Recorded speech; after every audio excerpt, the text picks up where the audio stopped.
कानूनी time limit है उसमें कंप्लीट किया जाए और 90 डेज के ड्यूरेशन के अंदर चार्जशीट फाइल की जाए। क्योंकि कई बार ये होता है कि आप लोग भी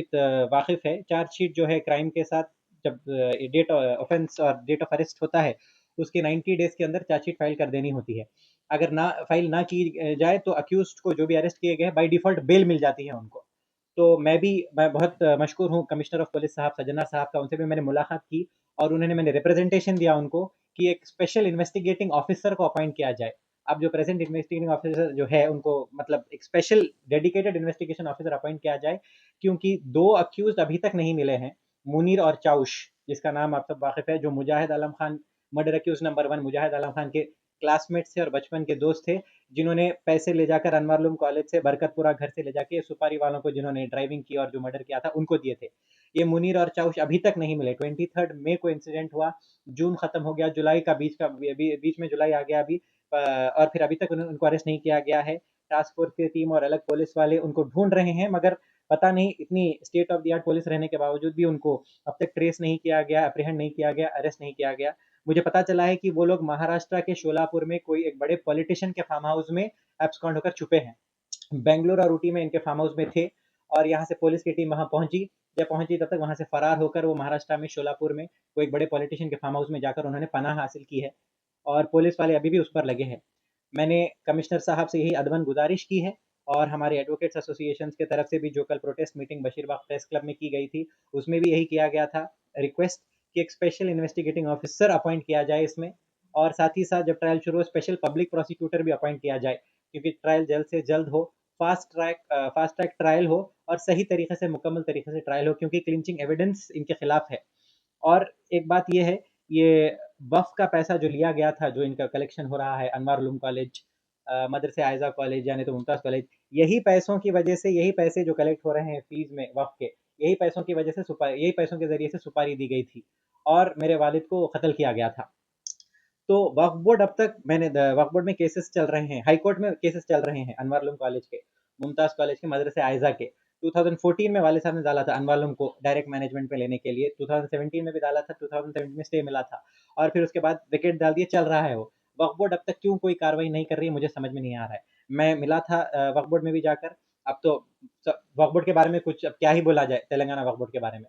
अब ये दौर की बात ही नहीं, सालों से वक्फ बोर्ड की अहलिया पूरे हिंदुस्तान को या पूरे तेलंगाना को, पूरे अवाम को मालूम है वक्फ तंजीमें कैसा काम करती है, वक्फ बोर्ड कैसा काम करता है। अब हमारा तेलंगाना वक्फ बोर्ड में क्या कुछ नहीं बोले तो बेहतर है, अब सबको मालूम है वक्फ बोर्ड कैसा काम करता है। अनवारुल उलूम वक्फ रहने के बावजूद भी कई लोगों को नहीं मालूम था कि अनवारुल उलूम वक्फ की मिल्कियत है, वक्फ की जायदाद है। किसी को नहीं मालूम था कि प्राइवेट प्रॉपर्टी है, बल्कि चल रहा था। उसके केसेस है, बाज़ाब्ता गेज़ेट है, डीड है उसके बारे में, अनमालूम किसने वक़्फ़ किया था, किसने चलाया था, किसके लिए कायम किया गया था, गरीब-गुरबा लोगों के लिए, पढ़ाई के लिए, इमदाद के लिए, इनकी एजुकेशन के लिए किया गया था, वो नहीं हुआ। और तीसरी बात और बहुत अहम बात है, मैंने एप्लीकेशन भी दिए हैं, मेरे सिक्योरिटी का एप्लीकेशन और लाइसेंस का दूसरा भी है। आज ये आपने देखा होगा एक बहुत ही खतरनाक और बहुत ही गलीज़ इंसिडेंट हुआ था शाहबाद में, जहाँ पर एक पॉक्सो के अक्यूज़्ड को जो बेल मिल गई थी, बेल मिलने के बाद उसने आकर उनको पूरे कंप्लेनेंट के और कई फैमिलीज़ को उन्हें कत्ल कर दिया।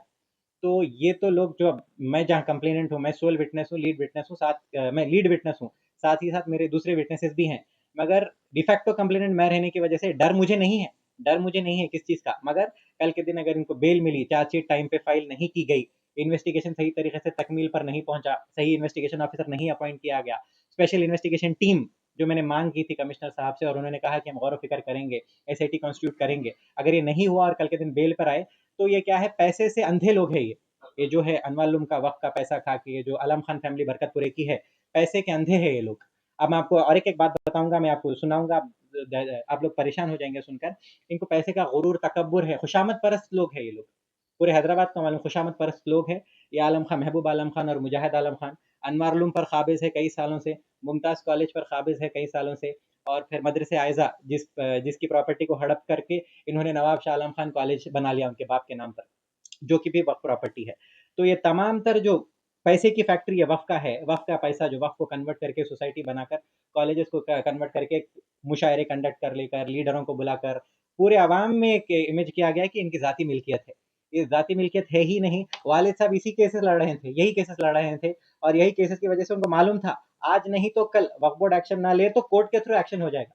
वक्फ बोर्ड को मैनेज कर लेंगे, वक्फ में खिलाएंगे पैसे, जो करना है करके वक्फ बोर्ड में उन लोग उनके जादू कर लेंगे। बहुत बेहतरीन जीनियस आदमी है महबूब आलम खान जो है अक्यूज नंबर 2। जीनियस है, मानना चाहिए, मुखालिफ की दुश्मन की खूबियों की दाद देते हुए लड़ना चाहिए उसको, ये मुझे सिखाया गया था। तो बहुत ही जीनियस एक्स्ट्राऑर्डिनरी, पैसे का बहुत पैसे का गुरूर है, बहुत पैसा है, और कैसा पैसे को इस्तेमाल करना आता है उसको आता है, पैसा कैसे कमाना, वक्फ को कैसे प्राइवेट कर देना, प्राइवेट करके कैसे जेब भरना, और जेब भर के किसको पैसा देकर कौन सा काम निकाल लेना, कर कर इसी इतने सालों से ये वक्फ, अनवारुल वक्फ, मदरसे आयजा वक्फ और मुमताज कॉलेज वक्फ को कब्जा करके धंधा बनाकर चला रहे हैं। यही पैसे से सुपारी दी गई थी, और जब ये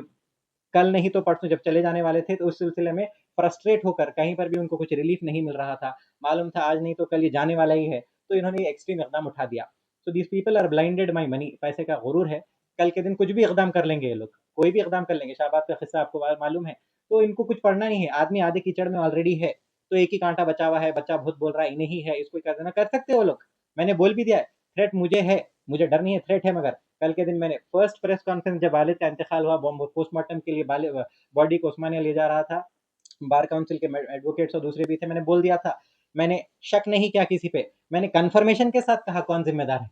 मैंने ये प्रेस में ये नहीं कहा, मैंने दुनिया को ये नहीं बताया कि मुझे शक व शुबा है महबूब आलम पे, मुजाहिद आलम पे, मैंने शक की बुनियाद पे नहीं कहा, मैंने कंफर्मेशन से कहा कि मुजाहिद आलम और महबूब आलम जिम्मेदार है इसके लिए, क्योंकि पहला हमला नहीं था, कई हमले किए गए थे, मुझे भी आकर मुजाहिद ने ऑफिस में सेट किया था कि उस नंबर 1। और अब दोनों जेल में रहने के बावजूद अब इनके जो मुनीर और चाउश के दूसरे लोग हैं और उनके घर वाले जाकर देख रहे हैं, उनकी बीवी बैठ रही है निमरा बोलकर,